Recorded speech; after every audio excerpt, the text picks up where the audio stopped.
मैं प्रमोद कुमार वेदालंकार अपने YouTube channel Sanskrit पथ प्रदर्शक में आप सभी मित्रों का हार्दिक स्वागत करता हूं।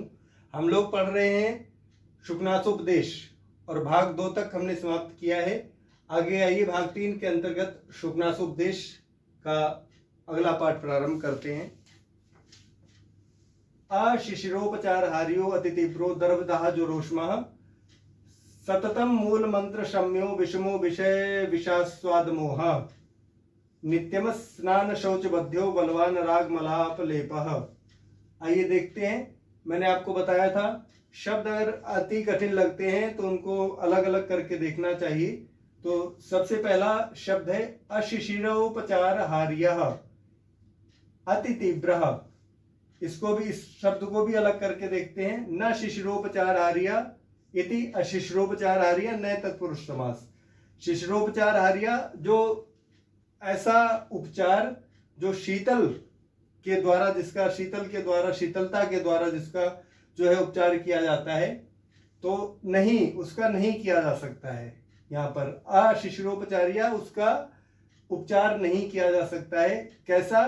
अति तीव्र, अति तीव्र अत्यंत तीक्ष्ण, बहुत अधिक। दर्प दाह ज्वरोष्मा, दर्प कहते हैं अहंकार को। ज्वर आपने सुना होगा, जिसको बुखार कहते हैं, फीवर भी कहते हैं, और बहुत से जगह लौकिक भाषा में उसको ताप भी कहा जाता है, दाह भी कहा जाता है। तो अहंकार रूपी ज्वर का जो ताप है, दाह ज्वर का जो ताप है, वो कैसे? अशिशिरोपचार हार्यः।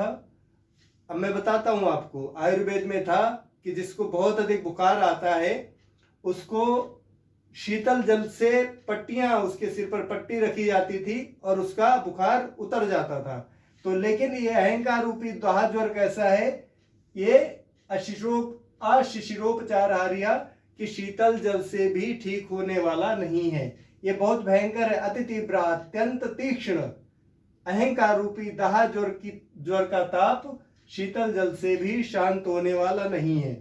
देखिए, अति तीव्र अत्यंत तीक्ष्ण। दर्पदाह ज्वरोष्मा, इस शब्द को भी देख लीजिए। दर्पदाह ज्वरस्य उष्मा इति षष्ठी तत्पुरुष समास। अहंकार रूपी दाह ज्वर का ताप।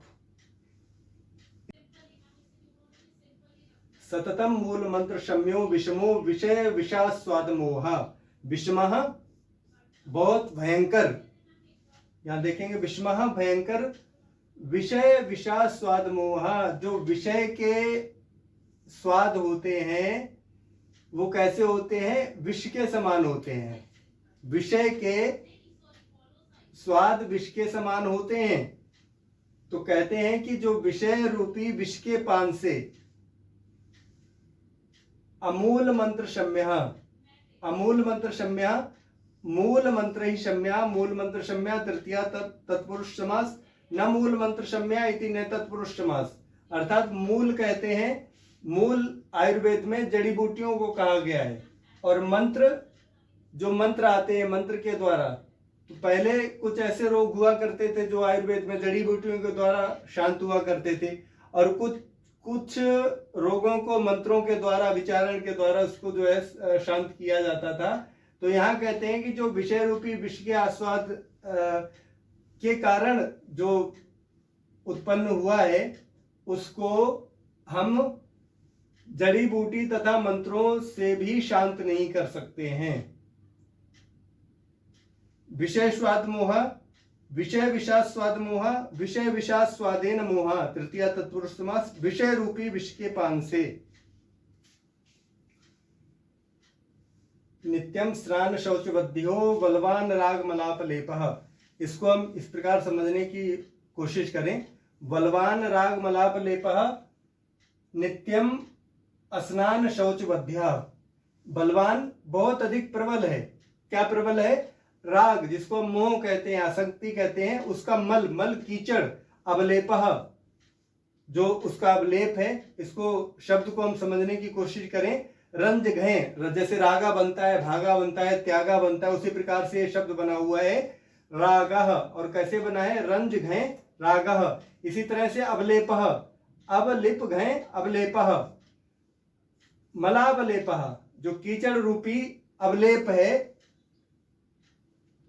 किस प्रकार से? नित्यम निरंतर स्नान शौचबद्ध्या, स्नान शौचबद्ध्या। देखिए, न स्नान शौचबद्ध्या इति न स्नान शौचबद्ध्या इति न तत्पुरुष समास, कि जिसको हम स्नान आदि पवित्र क्रियाओं से, शौचबद्ध्या, स्नान शौचबद्ध्या, कि जिसको हम स्नान आदि पवित्र क्रियाओं से भी दूर नहीं कर सकते हैं। राग मलापलेपा, क्या?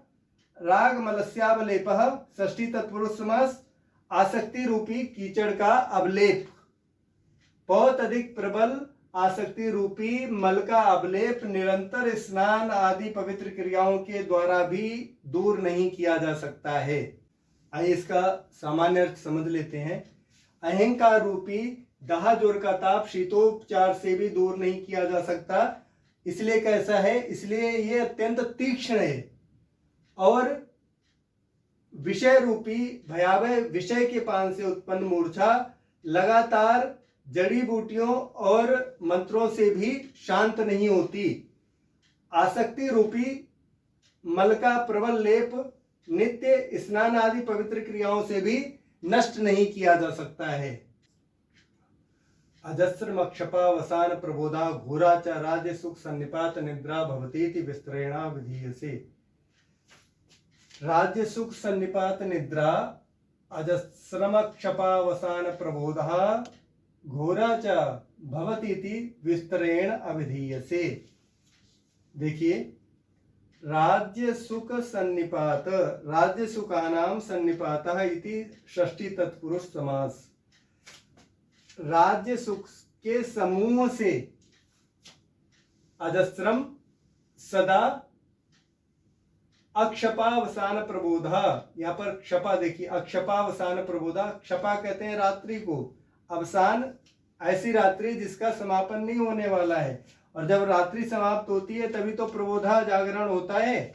इसलिए कहा अक्षपा अवसान प्रबोधा, कि ऐसी रात्रि जिसकी समाप्ति नहीं होती है, और वो कैसी है? घोराचा, और बहुत भयंकर है।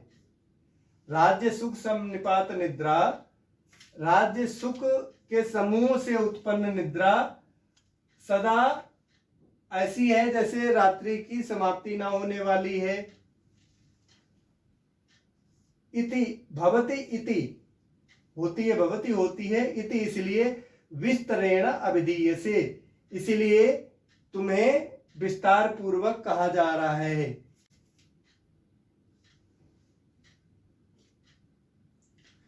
सामान्य अर्थ इसका इस प्रकार से समझ लेते हैं। राज्य सुख सन्निपात निद्रा, राज्य सुख के समूह से उत्पन्न निद्रा रात्रि के व्यतीत हो जाने पर भी नहीं खुलती है, इसलिए विस्तरेण अभिधीयसे, विस्तार पूर्वक कहा जा रहा है। यहाँ पर शुकनाथ चंद्रापीठ को कह रहे हैं कि मैं तुम्हें विस्तार पूर्वक समझा रहा हूं।